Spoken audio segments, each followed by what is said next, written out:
தமிழர்களின் திருநாளான தை திருநாள் உலக வாழ் தமிழர்களால் இன்று வெகு விமர்சையாக கொண்டாடப்பட்டு வருகின்றது.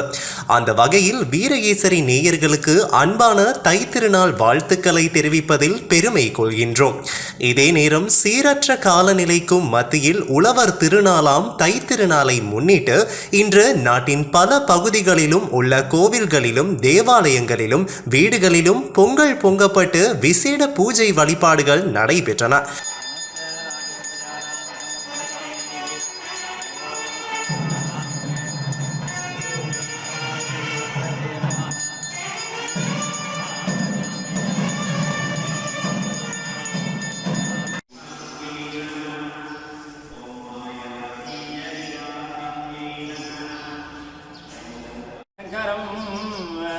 आदित्यं जगदीशमज्रमयं त्रैलोक्यचूडामणिं भक्ताभीष्टप्रदनमणिं मार्ताण्डमाद्यं शुभं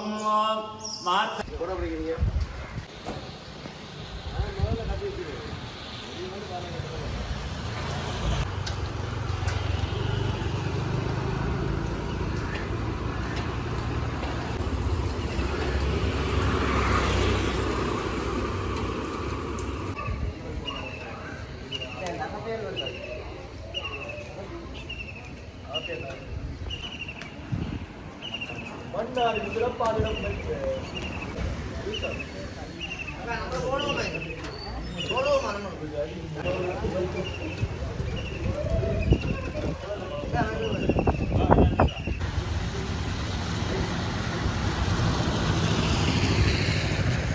இதே நேரம் நாட்டு மக்களின் நல்வாழ்வு நல்லிணக்கம் மற்றும் சக வாழ்வை மேம்படுத்துவதற்கான மாற்றத்தை ஏற்படுத்தும் முயற்சியாக தூய்மை இலங்கை திட்டம் தொடங்கப்பட்டுள்ள நேரத்தில் தைப்பொங்கல் பண்டிகையை கொண்டாடுவது மகிழ்ச்சி அளிப்பதாக ஜனாதிபதி அனுரகுமார திசாநாயக்க தமது தைப்பொங்கல் தின வாழ்த்து செய்தியில் குறிப்பிட்டுள்ளார்.